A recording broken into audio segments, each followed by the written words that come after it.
All right, we've made it to the last video of the semester. Here we go. So let's get going. So day 10 of polynomials.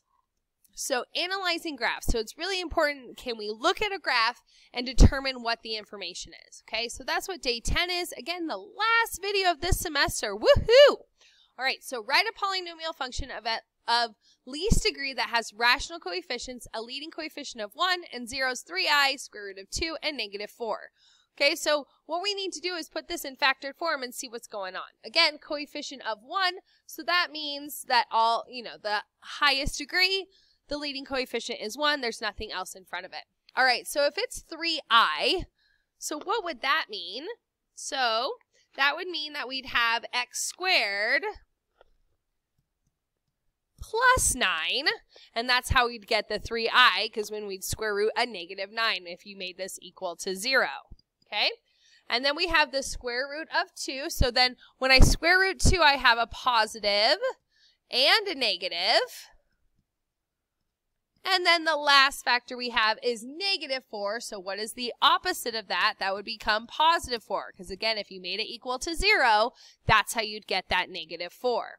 Okay, so from here, we would have to start doing our magical foiling. So I'm going to foil our red guys first. So then I have x squared minus 2 for that. Then I'm going to bring down the other 2.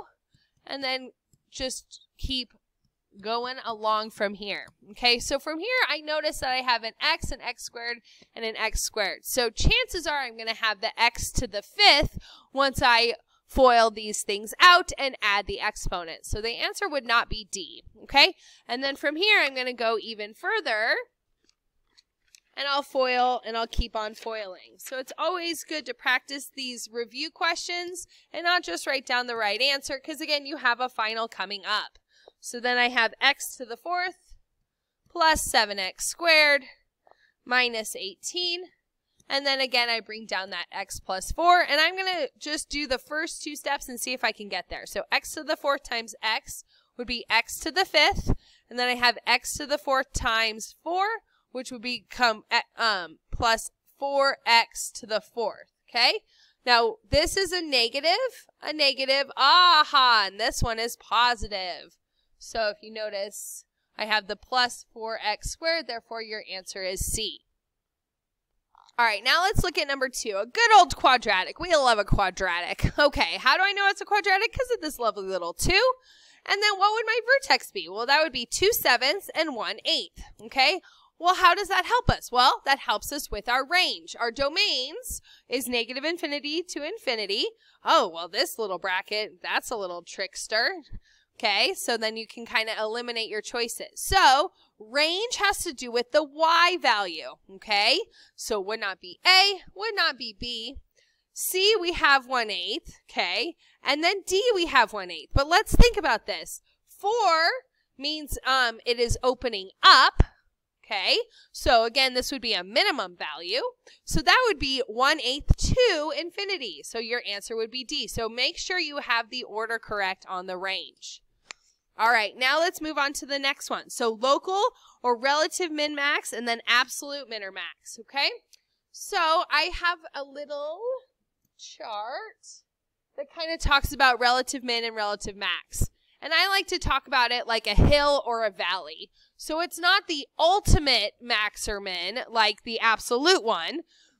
It's a point on the graph that's either a hill or a valley on there, okay? So let's write down some info.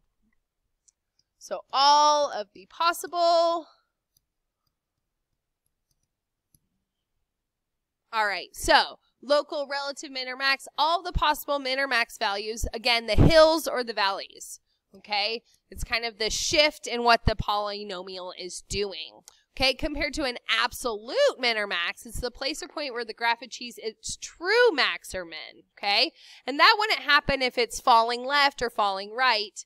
That's happening if you have an even for the end behavior, okay? So if you notice, for this example, all right here, so the absolute maximum would be this point because there's nothing above that, okay? And then a relative min would be this little valley because, again, there's the end behavior is going from negative infinity to infinity, so there's not an absolute minimum value, but there is an absolute maximum value, okay? So you can achieve both relative or local minimaxes and also absolute minimaxes. So can you look at a graph and identify that information? That's what we're trying to get to. All right, so we're going to state the absolute minimax for this, estimate the x and y intercepts, and then kind of see what we can do. So what information can we figure out? All right, so this is my y-intercept, so I can write that down. So I've got 0, 10. And then I'm going to, again, color up this magic. So then those are my x-intercepts. Okay, and then again, I'm going to estimate the best I can. So I'm going to get 3, 0, and 5, 0 for my x-intercepts. Okay, and then let's look at our hills and then our valleys. Okay, so here is a local min.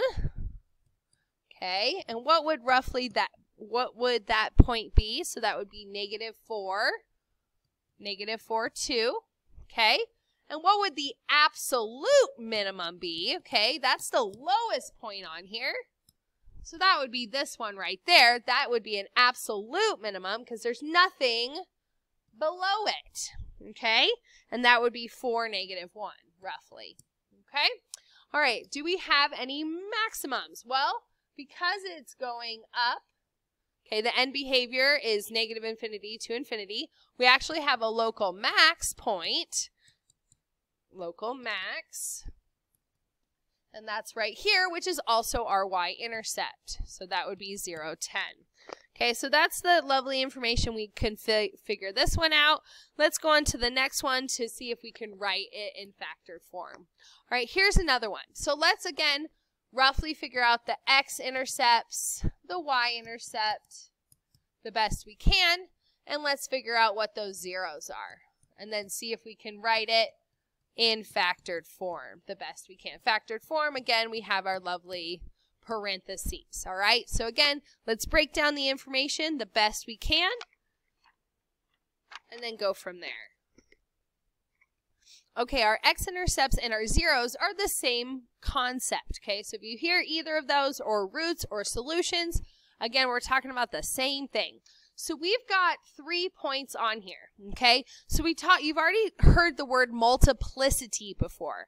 Okay, so that means where does it just touch the x-axis without going through it. Okay, so what is that point? So that point is -4. Okay, so that would be a multiple. So that would mean a multiple of 2.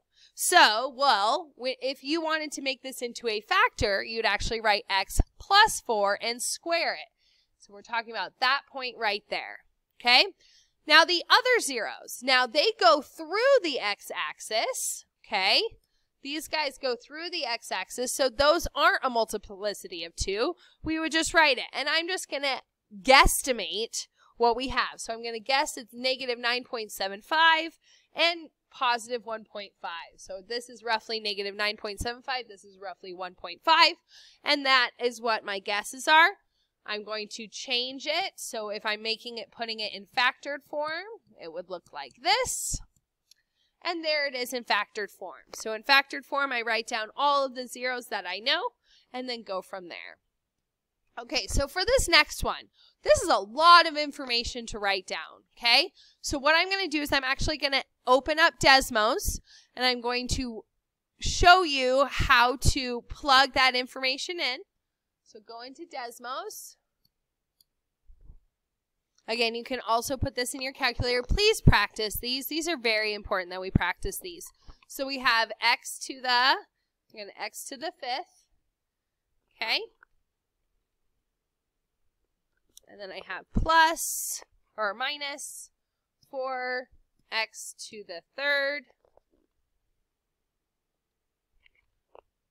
plus x squared. Whoa, getting a little crazy here. And then we've got plus 2. All right, so let's make sure I have the right thing. So I have x to the 5th minus 4x to the 3rd plus x squared plus 2. All right, so we've got this magical one. So we've got this lovely information. There we go. I'm going to close this out so I can see this graph. And then let's figure out the information. So then you can zoom in and out so you can look for the important information. So we've got our zeros here. So you can roughly go graph these in your notes.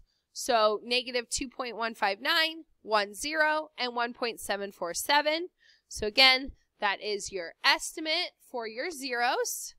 And then this would be a relative, and then you can unclick. And then that would be your relative maximum, because that is a relative or a local maximum. It's not the highest, but it's the highest we know of. And then this would be our local min, 1.458 minus 1.458, and then negative 1.683. Again, can we analyze and look at this graph and tell us the important information about it?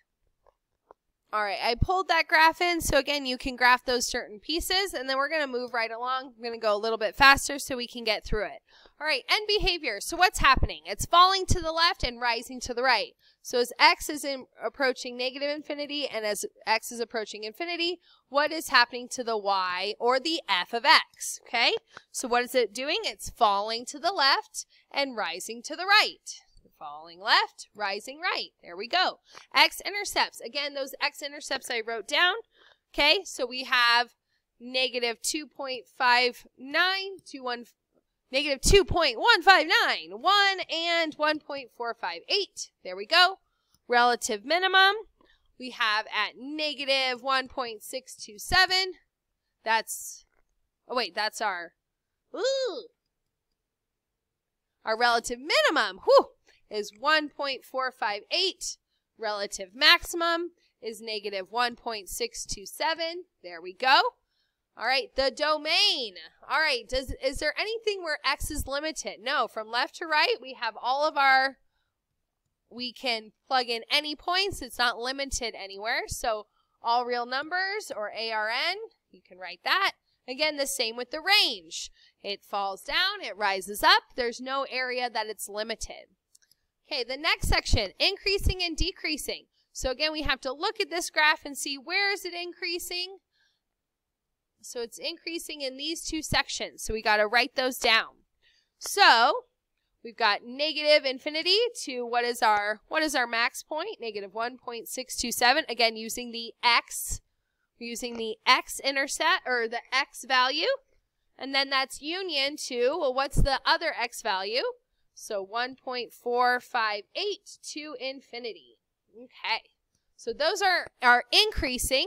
Now let's talk about our decreasing. The decreasing is that section. So again, we're going to use those same x values and then write down that where is the polynomial decreasing based on the x value. All right, so there's a decreasing. Now I'm going to talk about positive and negative. So positive section is up here. So where is the graph positive? Let's write that down, write that information down. Okay, so then I'm going to go with negative 2.159. That's our starting right here. And then it's increasing until we hit this point right here, which would be 1. Union with, and then where does it come back around and increase? Well, it starts here again at the x-intercept, so 1.458 to infinity. So that's where it is positive. Now when I'm trying to do the negative, okay, well, I need to fill in the gaps here for where it's negative. Okay, so let me, So now let's highlight that bottom section. So I need this little section right here, and I need this little section right here. So we're doing the opposite of what's down here. So what are we missing? Well, we're missing negative infinity, and then we're going to go to this first number. Okay, and then what is that union with? Okay, well, I'm going to go to 1, 2, what's the next point? 1.458. There we go. Okay, so with this graph, we graphed it, and then we looked at the necessary information. If you're graphing on your graphing calculator, you guys can use the graph calc button and look for the different sections of these. All right, so once you have it graphed, again, look at those x values, to determine all the magic that you need to write for this. All right, the next information is called the Descartes rule of signs. So what this means is we are trying to predict how many solutions we're going to have, okay? So let's fill in the gaps. So the number of positive real solutions, okay, real solutions of f is equal to the number of sign changes. So we're going from positive to negative or vice versa. Okay, or so changes the coefficient of f of x or less than by an even number. Okay, so again, we're working on that even number. All right, now for the next one, the number of negative real solutions. So we're kind of giving you a sample of this idea, and then you'll go further into it when you with your upper level classes. All right. So it's equal to the number of sign changes. Again, we're looking at the sign changes when you plug in negative x or less than by an even number. Okay, so let me give you a scenario. So let's say I have x to the fourth. Okay, so what does that mean? So we have positive, negative, and imaginary solutions. So that would mean, so let's say I have, again, 4 positive solutions. So that would mean I would have 0 negative solutions and 0 imaginary. Again, we are going in increments of 2, again, with an even number. All right? So if I had 4, the next choice I could have is 2. So that would mean I could have 2 positive, 2 negative, and no imaginary. And then what would be the next scenario? Well, that would mean I'd have 0 positive, and maybe I would have 2 negative and 2 imaginary. So I'm trying to figure out how many solutions and what type of solutions. The same idea would happen if I had x to the third. So what would my options be? Okay, so that would mean I could have 3 positive, 0 negative, and 0 imaginary. Or, okay, what would be my next scenario? I could have 1. I could have 1 and then 1 in order to make, I could have 1 here, and then I could have, again, 1, 1. Or if I can't, so I can either have 3 positive or 1 positive. I can't have 0. I couldn't have 2. So those would be my different types. Okay, so we have 2 different examples of this, all right, and just work these out the best you can. So first we're going to look at how many different changes I have. So what am I looking at? I'm looking at the leading coefficient of each one and seeing what my changes are. So for example, I have a positive to a negative. That's a change. Negative to a positive. That's a change. That's a change. That's a change. That's a change. Okay, now let's look at this last one. I'm going from negative to negative. Well, it didn't change the sign. The sign didn't change. So how many do I have? 1, 2, 3, 4, 5. So I can have 5 positive solutions. Okay, so I'm going to make my little chart. That just helps me stay organized on what I'm doing here. Okay, so I can have 5 choices. I can have 3 choices, or I can have 5, 3, or 1 positive solutions. All right. Now Descartes' rule of signs told me to figure out how many negative real solutions can I have. Okay. So what do? So what I do is I put a negative into my actual function to see if it changes the sign, so I can figure out how many negative solutions I can have. Okay. All right, so I'm putting in a negative sign to each of the x values and seeing what happens. So if I have a negative to the 6th power, that's not going to change it, because if it's an even exponent, it's going to be a positive. Okay, let's look at this one. I have a negative to the 5th. It's going to be negative. Well, what's a negative times a negative? Well, that's going to become positive. The next one, negative to the 4th. Again, it doesn't change the sign. That will be positive. What happens if it's to the 3rd power? Well, that would stay negative. What's negative times a negative? That's a positive. The next one, negative squared. It's positive. Positive times a positive would be positive. 2 negatives would be a positive, and then the negative 8 does not change. Woo! Okay, so remember, again, if it's to an even number, if the exponent is even, that value would become positive, okay? So then I times it by the coefficient in front to see what, again, my end result is. So if you notice, there's no change until the very end, okay? There's only one change, one sign change. So what does that mean? That you can only have one negative solution. All right? So again, let's look at our scenarios. So if I had 5 positive, that would mean I had 0 negative and 0 imaginary.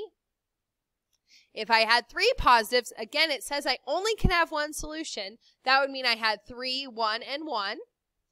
And then if I had 1 positive, I only could have 1 negative, so what would be left over here? So then there would be 3 imaginary. So those are my different possible number of positive, negative, and imaginary zeros. Okay, so that's kind of your different types of scenarios that you have. All right, one more, and then we are done with this lesson.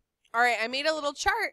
Let's see if we have sign changes. So we've got 1, 2, 3, 4. Holy cows, because I went positive, negative, negative, positive, positive, negative, negative, positive. So I have 4. So I can have 4 possible positive solutions, or 2 or 0. All right, now I'm going to plug in negative x to figure out how many negative solutions I have. Okay, so negative to the 4th, I've got a positive. This would become a positive. This would become a positive, and a positive. Holy mama. So I have no negative solutions. No negative solutions possible. Okay, so that would become 0, 0, 0. So now I fill in the gaps for imaginary. So if I have, so again, my highest degree is 4. So 4 is the ultimate. So if I have 4 positive, I have 0 negative and 0 imaginary. If I have 2 positive, that means I have 2 imaginary.